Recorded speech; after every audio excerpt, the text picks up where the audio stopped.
Olá, boa tarde, sejam bem-vindos a mais uma edição de Mercado e Companhia. Vamos aos destaques de hoje a partir de agora. Monitoramento da crise. CNA aponta a preocupação de produtores com crédito, logística e entrega da produção. MP prevê medidas como suspensão do pagamento de FGTS e antecipação de férias e feriados no período de calamidade provocado pelo coronavírus. Nesta edição, a advogada explica os efeitos nas relações de trabalho do meio rural. E mais, em Mato Grosso, decreto de prefeitura impede transporte de grãos para fora do município e preocupa produtores. Em Brasília, o governo comanda uma reunião para garantir que a logística no país funcione.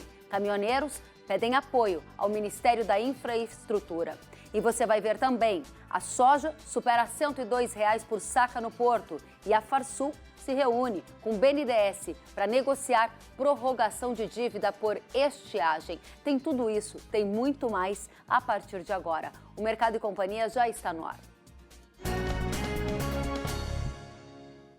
E apesar da determinação do governo federal de que as atividades consideradas essenciais devem ter continuidade garantida durante o período de quarentena, no interior do Brasil há decretos municipais com regras que vão na contramão disso. Vamos até Mato Grosso, onde o Luiz Patroni tem mais informações. O Patroni já está conosco, ele traz as informações lá de Canarana, porque tem um decreto da prefeitura impedindo os transportes de grãos para fora do município. É isso, Patroni? Exatamente, Keren. Boa tarde para você, boa tarde a todos que nos acompanham. Canarana fica na região leste do estado e a situação é essa, um decreto publicado no último domingo pela Prefeitura Municipal impede que as empresas, armazenadoras de grãos, escoem essa produção para fora do município de Canarana. A gente tem até na tela esse decreto, o decreto 3054, e um dos artigos desse decreto coloca justamente isso, que o transporte pode ser feito das fazendas para os armazéns, porém não pode as empresas e as transportadoras encaminharem esses grãos para fora do município. Bom, consequentemente, se você não pode colocar esses grãos para fora do município, você também não pode deixar caminhões entrando ali no município, Em regras gerais, acaba sendo essa a situação. E há uma preocupação muito grande, não só das empresas envolvidas, como também dos produtores, porque a colheita lá em Canarana está na reta final, mas ainda tem muita soja para sair do campo, segundo o Sindicato Rural. Os armazéns, Kellen, estão lotados nesse momento e com esse entrave, a situação pode se agravar. Vamos ver o que disse primeiramente o presidente do Sindicato Rural lá de Canarana sobre este assunto. Olha só. Canarana hoje, ela tem mais ou menos 10% da área para ser colhida ainda. Mais de 1 milhão de sacas ainda a serem colhidas.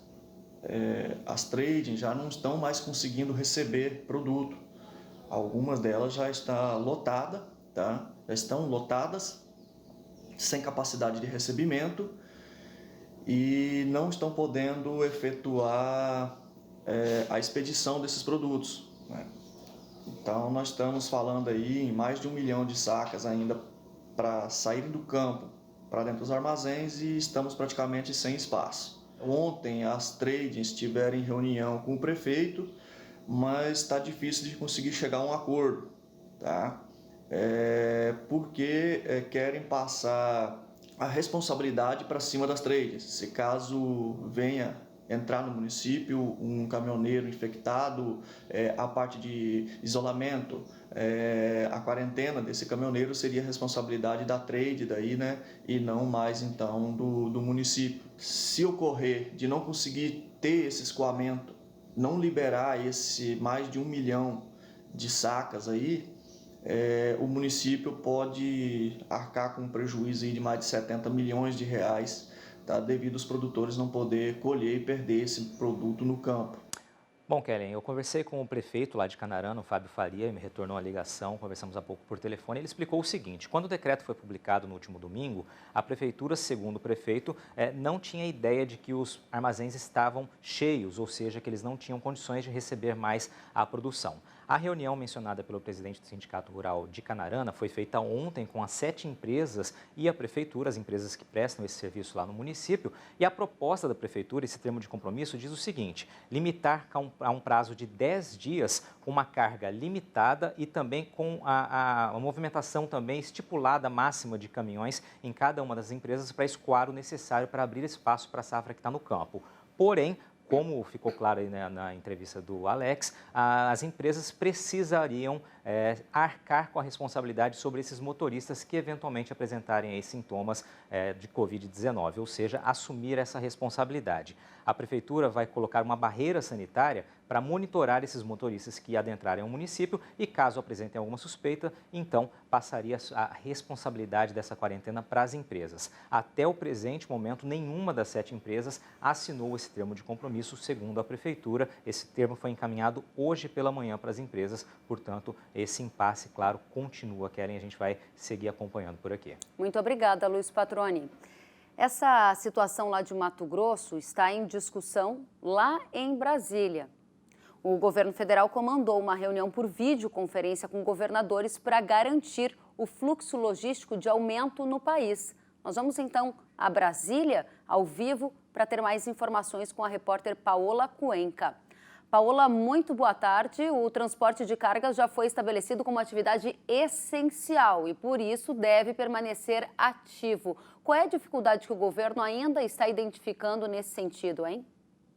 Boa tarde, Kellen. Boa tarde a todos. O conflito é justamente o que o Luiz Patroni trouxe. São alguns prefeitos que estão decretando restrições nas estradas, ou para entrada, ou então para a saída de pessoas, e com isso o transporte de cargas ele fica afetado.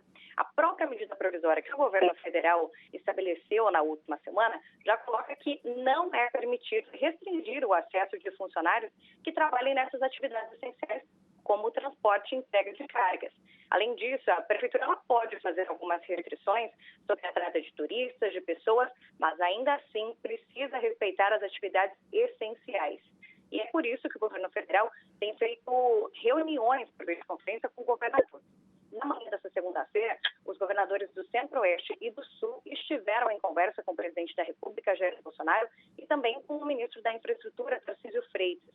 O ministro ele reforçou que se houver esse bloqueio sobre o transporte de cargas, o transporte rodoviário, o que a gente vai acabar enfrentando é uma crise parecida com a da greve dos caminhoneiros de 2018, só que somado ao efeito do novo coronavírus. Então é algo muito grave. Eles estão pedindo para que os governadores e secretários de transporte atuem junto às prefeituras, com os prefeitos, para que eles acabem tirando esses decretos para que todo o transporte, livre circulação de cargas, ela aconteça nos municípios e também ali nas estradas municipais. Ontem, na segunda-feira, já foram realizadas reuniões com os governadores das regiões Norte, Nordeste e também Sudeste. Então, com isso agora, o que o governo espera é que os prefeitos, então, tomem consciência e acabem liberando esses transportes para não impedir que o abastecimento e o comércio fiquem paralisados por conta do novo coronavírus. Vamos voltar a Brasília, refazer a conexão com o Bruno Luque e retomar a nossa conversa com o superintendente técnico da CNA, que nos dizia que crédito, preocupação com a logística e escoamento da produção estão entre os principais pontos demandados pelo setor como os desafios do momento. Bruno, você falava de crédito. Eu vou pedir que você repita. O que está acontecendo nesse setor? Bem, Kellen, em relação ao crédito, muitos produtores têm relatado como pagar dívidas com as agências fechadas, realmente você vai ter as prorrogações de 60 dias, e é justamente isso que a gente está trabalhando como proposta nesse momento. A nossa dificuldade é realmente buscar um enquadramento específico para esse perfil de produtor, né, porque visto que não dá para a gente colocar todo mundo, porque senão vai faltar dinheiro para a própria linha de financiamento de capital de giro, que é outra demanda que está aparecendo, produtores que não estão conseguindo comercializar e pedem uma linha de capital de giro para manter o pagamento dos seus débitos. Então a gente está tentando equalizar isso numa proposta que seja factível para todos. Questão de logística, a gente tem recebido Bruno, aí antes algumas da gente passar para a logística, deixa eu te perguntar ainda sobre crédito. Você disse que estão equalizando a situação, você está tomando nota e devem levar essa demanda para o Banco do Brasil, para os bancos estatais, para o governo nos próximos dias? Isso, nós vamos levar para o Ministério da Agricultura. Né? Eu conversei ontem com eles se já tinha alguma coisa em andamento, eles vão fazer uma reunião hoje à tarde. Né? A gente discutiu alguns pontos sensíveis, a gente ficou de levantar algumas informações, eles outras. Então a gente acredita que até o final do dia de hoje, essa questão do enquadramento e da dificuldade do produtor ir nas agências, né, a gente vai tentar sanar, né? Então, isso seria a principal medida que a gente vai tomar hoje no final do dia. E essa questão em relação a recursos para fluxo de caixa nesse momento, qual é o pedido que vocês devem fazer? Muitos setores, né, como a gente citou aqui ontem, principalmente hortaliças, frutas, flores, né, pecuária de leite, que são os produtos perecíveis, estão tendo dificuldade de comercialização. Né, alguns foram cessados drasticamente, aqueles que vendiam para feiras, né, aqueles que vendiam, né, para food service. Então, esses estão praticamente sem comercializar. E com toda a planilha de custo em dia. Tem que pagar imposto, tem que pagar os insumos que já foram comprados, né? Então, eles precisam de ter um fôlego extra, um capital de giro para não se endividar. Então, esse é uma linha que a gente vai estar buscando, uma linha emergencial, para setores que foram drasticamente afetados. Outros são para produtores que estão passando por alguma dificuldade diante, né, esses problemas pontuais de logística, aumento de custo, dificuldade de alguma venda, mas estão sobrevivendo, como prorrogar algumas parcelas de financiamento, seja de custeio ou de investimento nesses próximos meses. Qual é Basicamente... Desculpa. Pode falar. Eu ia perguntar para você qual é a orientação para quem está com o boleto vencendo, tem que pagar o custeio, mas as agências da cidade estão todas fechadas. Faz esse pagamento pela internet ou não? Pode adiar o pagamento? A internet foi até um ponto que a gente discutiu, mas infelizmente não é uma opção que abarca todos os produtores. Muitos têm dificuldade ainda de usar as ferramentas e muitos não têm a conectividade no campo, que é um problema também. Então não basta só você ter a ferramenta, saber usar, se você não tem sinal de internet na propriedade rural, né? Então tá difícil a gente buscar uma solução, mas hoje eu acredito que no final do dia a gente vai ter já pelo menos algumas orientações para o produtor e alguns anúncios relacionados ao governo também de como ele vai estar absorvendo todas essas dificuldades. Tem como adiantar para a gente um desses pontos? Algumas coisas, principalmente em relação a cartórios, né? Vamos dizer assim, o cartório está fechado. O produtor que precisa contratar um crédito ou renegociar ou prorrogar e precisa de ter algum registro de cartório, como é que ele vai fazer? Né? Então, o que a gente vai pedir é para suspender temporariamente esses registros de cartório, usar outras formas de autenticação, né, para que realmente o produtor consiga ter as prorrogações ou a contratação necessária sem a necessidade do cartório, que nesse momento encontra-se fechado, em grande parte do Brasil. Muitos pontos super relevantes sobre crédito. Aí a gente avança para o segundo ponto. Você dizia sobre o escoamento da produção. O setor de leite é um dos que mais tem demandado a CNA? Não, na verdade são vários setores, né? O leite, a dificuldade que eles estão relatando é em relação à comercialização. Muitos laticínios estão alegando em função da dificuldade de venda, né, principalmente venda de queijo, que eles vendiam muito para restaurantes e bares. Como houve esse fechamento, eles estão com estoques altos. Então, alguns laticínios anunciaram redução na captação, o que vai impactar muito se realmente acontecer, né? Então, a gente está tentando dar outras alternativas. A CNA tem feito contato com grandes redes varejistas para que elas possam absorver, né, diretamente do produtor, né? Conseguimos já com o setor da caçanicultura de camarão, né? Já teve alguma relação com eles ontem que deu certo. Vamos tentar para esses outros perecíveis, né? De hortaliças, frutas e o setor de laticínios também, né, nessa questão de comercialização com grandes redes e com o mercado de aplicativos, né? Já também fizemos algumas reuniões ontem com essas redes que trabalham com isso. Eles se colocaram, se tivesse algum centro de distribuição dentro das cidades, seria algo que eles poderiam fazer. Então isso é algo também que a gente vai conversar com o Ministério da Agricultura, como a gente pode ter alguma coisa, talvez no SEASA, usando cooperativas, para ser esse centro de distribuição, né, para delivery, né? Para também não interromper esse canal de vendas que o produtor poderia ter. Muito bem. E aí o último ponto que você destaca é a questão da logística. As regras dos municípios estão indo na contramão da determinação do governo federal e impedindo a fluidez de cargas no interior do Brasil? Exatamente. Assim como foi o relato aí do Mato Grosso agora, o Mato Grosso do Sul também nos relatou que está tendo dificuldade de trânsito de carretas em algumas cidades devido às barreiras que foram criadas, né, por parte das prefeituras. O sul de Minas também relatou, o pessoal que trabalha com café está tendo dificuldade de movimentação nas fazendas de insumos e tudo mais. Então o que a gente tem passado é que eles usam o decreto, né, o 10.282, né, que saiu sexta-feira passada, apontamos os incisos necessários que o produtor pode estar alegando que realmente tem que ter esse setor de transporte, também um setor prioritário, né? Tivemos muitas reclamações também de lojas agropecuárias que foram fechadas por esses decretos municipais, e aí a gente conseguimos reabrir algumas através do decreto.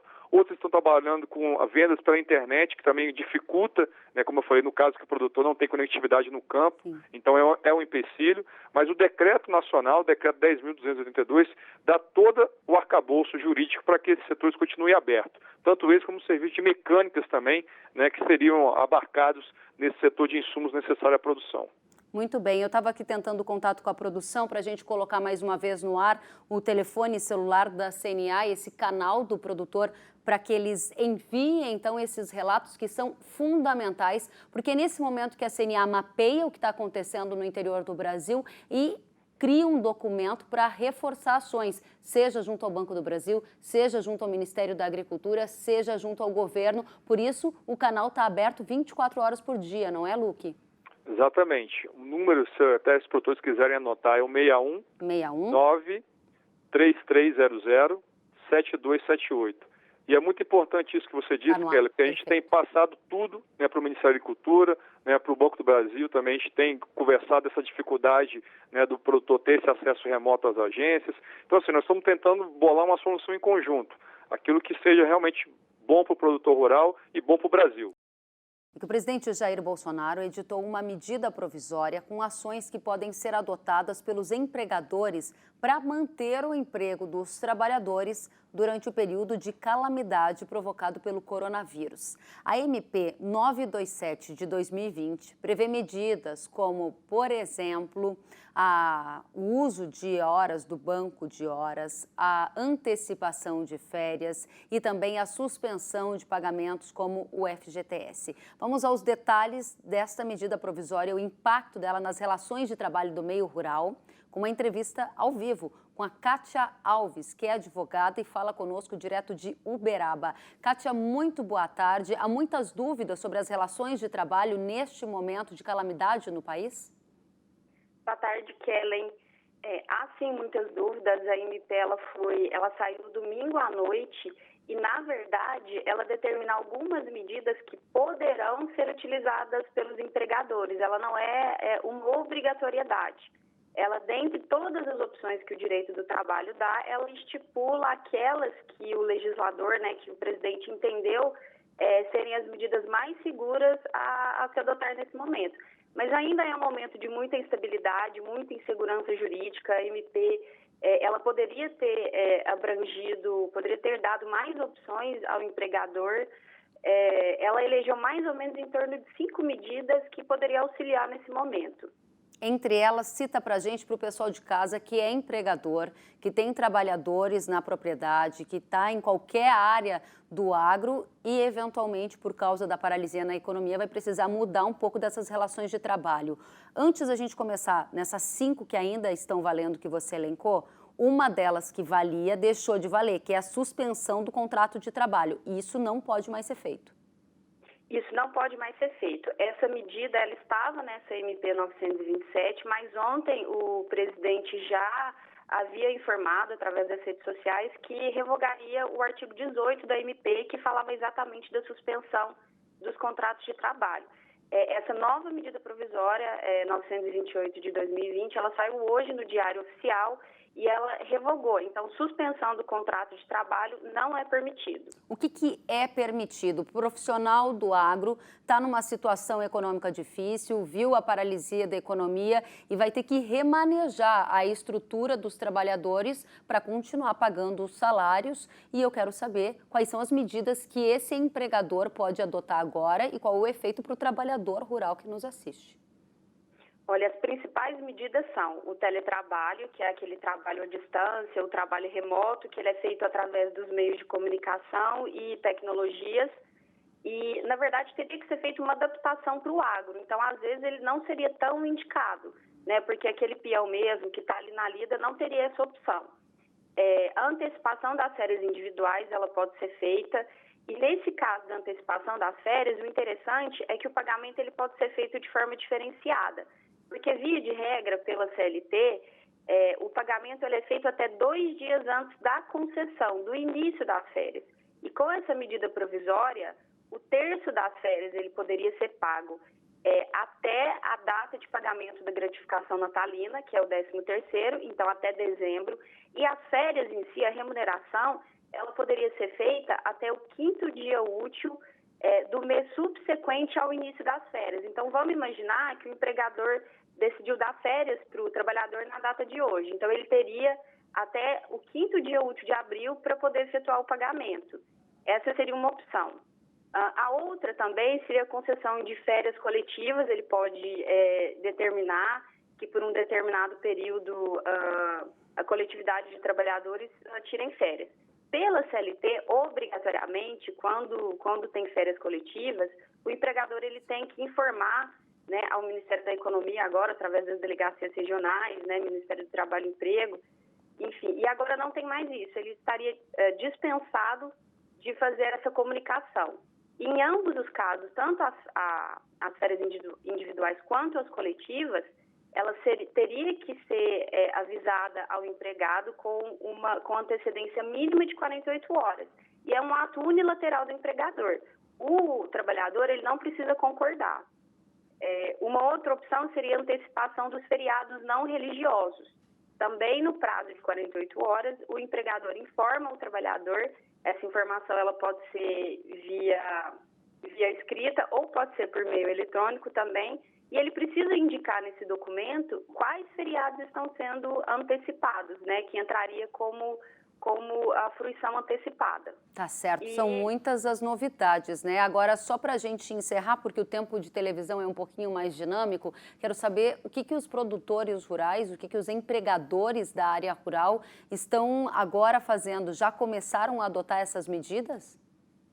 Olha, muito pouco porque a medida é muito nova, né? Ela saiu no domingo, mas tem bastante gente já procurando, né? Já procurou o escritório para poder saber quais as medidas que podem ser adotadas. E importante também, Kelly, só para ressaltar, é em relação ao fundo de garantia, que eu também acho uma medida super importante, que é a possibilidade de suspender a exigibilidade do fundo de garantia dos meses de abril, maio e junho.